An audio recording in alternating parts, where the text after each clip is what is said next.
रावणाच्या कथा तर आपण लहानपणापासून बघत आलेलो आहोत, परंतु रावणाला किती मुलं होते हे बऱ्याच कमी लोकांना माहिती आणि त्या मुलांची नावं काय होती आणि त्या मुलांचा वध कोणी केला तर हे या व्हिडिओमध्ये तुम्हाला समजणार आहे। व्हिडिओ छोटा आहे, शेवटपर्यंत नक्की बघा आणि चॅनलवर नवीन असाल किंवा तुम्हाला धार्मिक, आध्यात्मिक, वारकरी सांप्रदायिक रिलेटेड व्हिडिओ बघायला आवडत असतील तर चॅनलला नक्की सबस्क्राईब करा।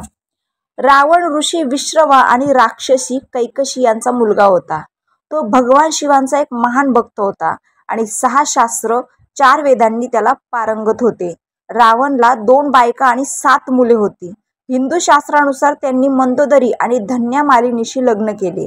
रावणाचे 6 मुले होती। सर्वात पहिला मुलगा मेघनाथ, तो रावणातील थोरला मुलगा होता। इंद्राचा पराभव केल्यामुळे त्याला इंद्रजित म्हणूनही ओळखले जात असे।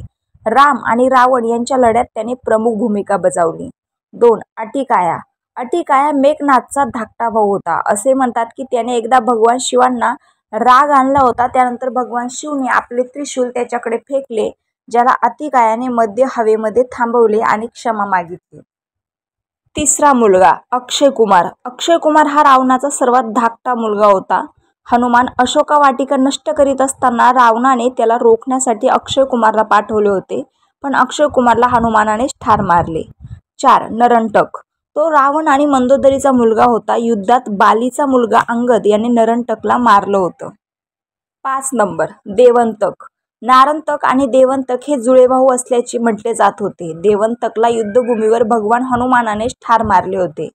6 त्रिशिरा, त्रिशिराने हनुमानास त्याच्याबरोबर भांडण्यात व्यस्त ठेवण्याचा प्रयत्न केला, पण हनुमानाने त्याचा वध केला। असे 6 मुलं होती। तर हाच होता रावणाच्या मुलांचा इतिहास। रामकृष्ण हरी।